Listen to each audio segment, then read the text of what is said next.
श्री सद्गुरु महाराज की जय।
ब्रह्मलीन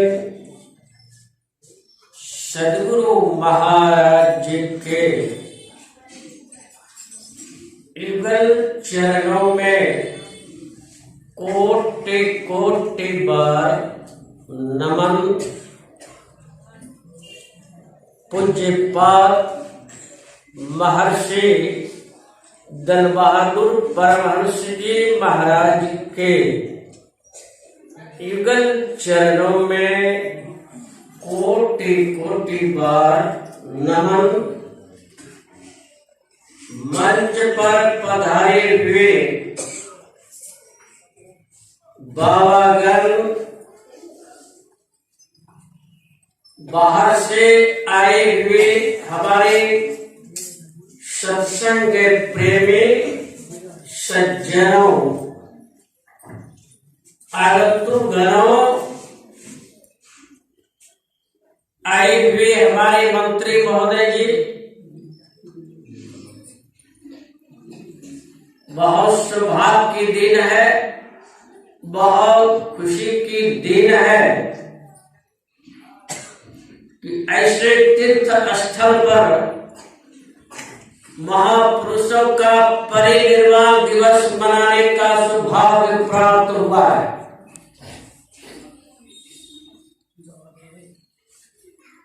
कबीर दर्शन साध की,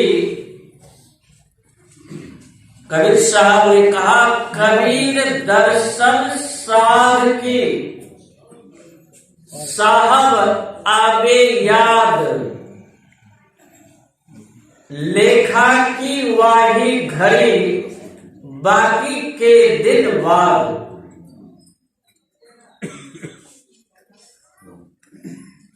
ऐसे महापुरुषों का यह तीर्थ स्थल बना हुआ है और जिनको यह धरती पसंद होता है, जहां भी भक्त लोग जाते हैं, ऐसे तीर्थ स्थल को महापुरुषों का चरण जहां पड़ता है और जहां विराजमान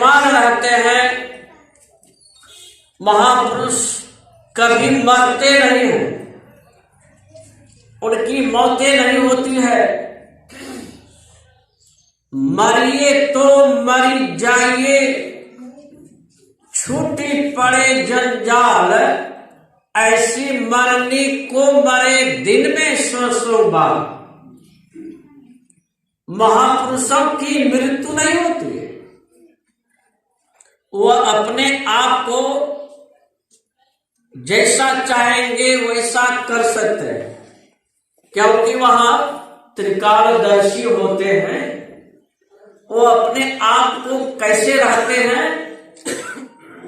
जिस तरह से कछुए को आप लोग देखे होंगे, बहुत से लोग,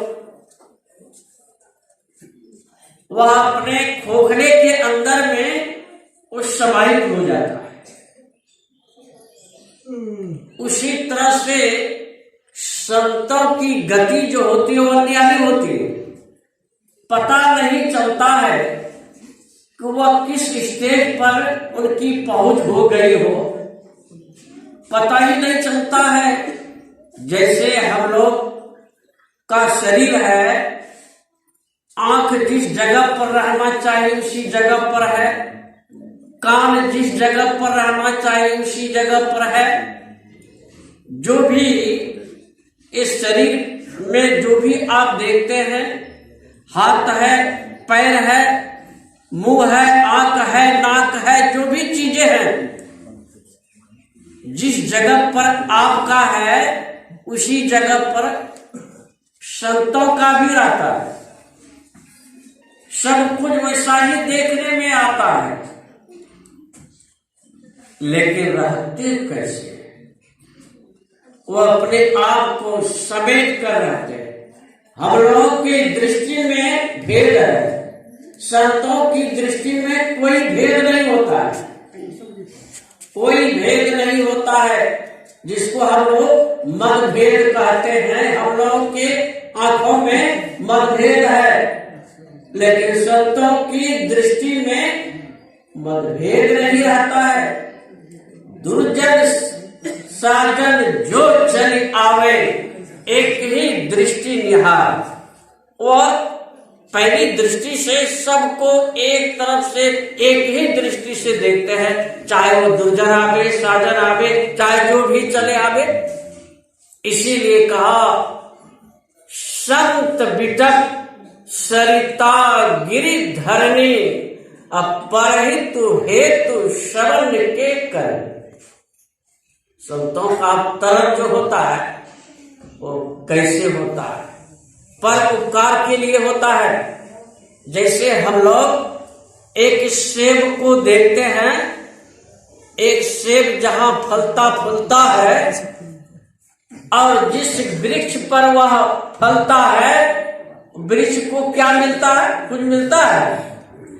वृक्ष को कुछ मिलता नहीं है, तो मिलता किनको है? तो हम लोगों को मिलता है। हम लोग खाते हैं, आराम से रहते हैं। धरती पर उपजने वाले बहुत से अन्न की खेतियां होती है, तो फायदा किनको होता है? धरती को क्या मिला? कुछ भी नहीं मिला। मिला है, मिला किनको? जो खाने वाले हैं उन्हीं को मिलता है, फायदा उन्हीं को मिलता है।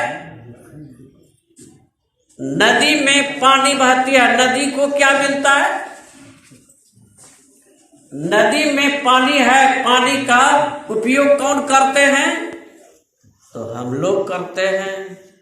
उसी तरह से यहाँ पर जो रहते थे हमारे पूज्य बाबा, उन्होंने अपने जीवन में जो किया, वह जीवन में जो किया है वही देखने को मिलता है। अभी वर्तमान में मिलता है। कहीं आप मूर्ति की स्थापना कीजिए, वहां एक तीर्थ बन जाता है। कोई भी मूर्तियां की स्थापना कर दीजिए, बहुत से लोग जाते हैं, बोल बम जाते हैं, बजनाथ धाम जाते हैं। वहां क्या है? एक मूर्ति की स्थापना हुई, भोले बाबा, शंकर बाबा का जो भी, तो देखिए कितने लोग वहां जाते हैं, लाखों की भीड़ होती है, वहां लोग जाते हैं और जल चढ़ाते हैं और अर्चना भी करते हैं, आशीर्वाद भी मांगते हैं। उसी तरह से संत जहां पर रहते हैं वहां तो तीर्थ स्थल बन जाता है। तीर्थे दाने जपे यज्ञे काष्ठे पखाड़ के सदा। जहां संतों की दृष्टियां पड़ती है, जहां संतों का चरण रज पड़ जाता है, इसीलिए हम लोग संतों की वंदना करते हैं। बंदो गुरुपद कंज कृपा सिंधु रनु पहरी महामोह तम पुंज जासु वचन रवि करने। हम लोग संतों की वंदना करते हैं, बड़े लोगों की वंदना करते हैं। क्यों करते हैं? कि वह ज्ञानी पुरुष होते हैं। ज्ञानी पुरुष जहां भी रहते हैं और शरीर छोड़ के चले भी जाते हैं तो वहां एक ऐसा जगह बन जाता है कि लोगों को कम से कम माथा टेकने का तो जगह तो बन जाता है। और नहीं रहते यहाँ तो फिर माथा टेकने वाला जगह कहाँ है? कहीं कोई मंदिर है? कोई भी मंदिर हो तो कम से कम माथा टेक तो लेते हैं जाके। उसी तरह से जहां संतों का चरण पड़ता है, बाबा यहाँ रहते थे और सारे भक्त लोग आते थे। अब अभी शरीर नहीं है तो उनका नाम देखिए चल रहा है देश में विदेश में, और लोग श्रद्धा पूर्वक यहाँ लोग आते हैं। तो उनका एक ऐसा मतलब कि योग क्रिया के बल से उन्होंने यहाँ पर रहते थे ताकि लोग फिर यहाँ पर भक्त लोग आते रहते, अभी तक आ ही रहे हैं। इसी तरह से आना भी चाहिए और सबको आना चाहिए। यही मैं अंतिम में अपने सरों को झुका करके बाबा के चरणों में श्रद्धांजलि अर्पित कर रहा हूँ। बस यही अंतिम में मैं चरणों में समर्पित करता हूँ। बोलिए श्री सद्गुरु महाराज की जय।